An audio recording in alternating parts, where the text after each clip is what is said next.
बड़ा फैसला लिया गया 8th पे कमीशन को आज माननीय प्रधानमंत्री जी ने अप्रूव किया। 8th पे कमीशन का कॉम्पोजिशन और उसमें क्या टर्म्स ऑफ रेफरेंस रहेंगे, कितना टाइम पीरियड रहेगा, वो सारा आज अप्रूवल हुआ और ये बहुत बड़ा महत्वपूर्ण फैसला है।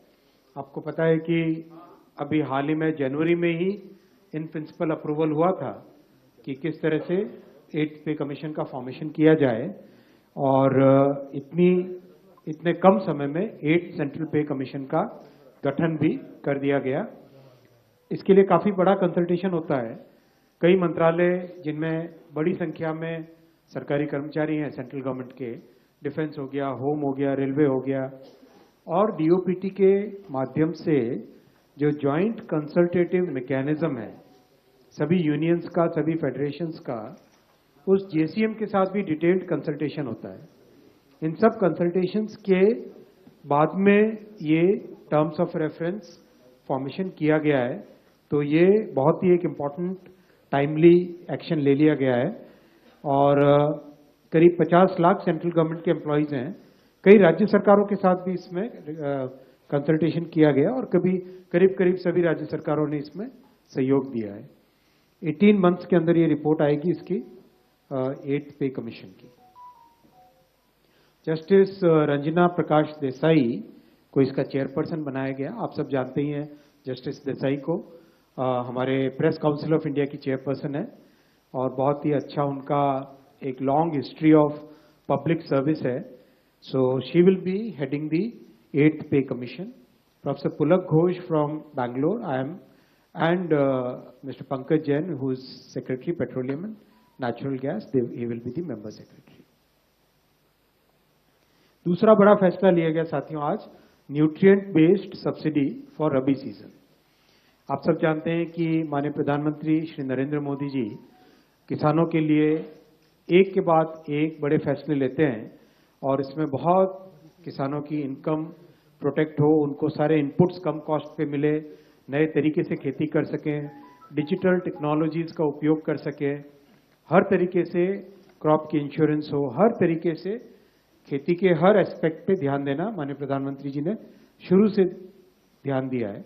आज जो फैसला लिया गया है वो है जो हमारे न्यूट्रिएंट बेस्ड सब्सिडी स्कीम, उसके अंडर पी और के, वैसे पीके का कुछ और भी मतलब होता है, लेकिन यहाँ पी और के, फास्फोरस और पोटैश और सल्फर, इसकी जो 28 ग्रेड्स ऑफ पीएनके फर्टिलाइजर हैं उन सबका सब्सिडी का प्रोग्राम आज अप्रूव हुआ। और जैसा आपने पहले भी पिछले कैबिनेट ब्रीफिंग्स में देखा है, जो बड़े फैक्टर्स हैं, इंटरनेशनल प्राइसेस कितने हैं, किस तरह से कॉस्ट पे इम्पैक्ट आ रहा है, किस तरह से डिलीवर्ड प्राइसेस हमारे होते हैं, ओवरऑल सारे फैक्टर्स को मिला के जो बैलेंस्ड यूज करने के हिसाब से जो डिसाइड होता है वो आज डिसाइड किया गया है। और फास्फोरस, पोटैश और सल्फर के रुपीस पर किलोग्राम, नाइट्रोजन का भी, NPKS, इनका रुपीस पर किलोग्राम के ये प्राइसेस डिसाइड हुए हैं। P और S न्यूट्रिएंट्स है जो कि इसमें रबी में काफी बड़ी मात्रा में यूज होते हैं, उसके प्राइस करीब 1 to 10% हायर है compare to the previous prices, subsidy actually. Then cabinet approved about 37,952 crore rupees का इसका जाएगा टोटल आउटगो, और 1 अक्टूबर 2025 से ये रेट्स एप्लीकेबल हो जाएंगे। डीएपी और टीएसपी, ट्रिपल सुपर फॉस्फेट और डाई अमोनियम फॉस्फेट, ये दोनों सबसे बड़े हाईली कंज्यूम्ड फर्टिलाइजर के कंपाउंड्स हैं।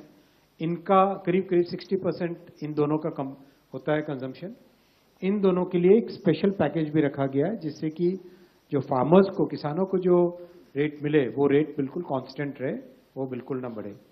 ओवरऑल ये सारा का सारा जो पूरा प्रोग्राम है, इससे हमारे किसानों को इस रबी सीजन में बहुत बड़ी राहत मिलेगी और उनके लिए कोई भी रेट आगे ना, उनके लिए कोई रेट बढ़ेगा नहीं, और जो भी एक्स्ट्रा बर्डन होगा वो बर्डन सरकार वहन करती है। इस तरह का ये फैसला है साथियों।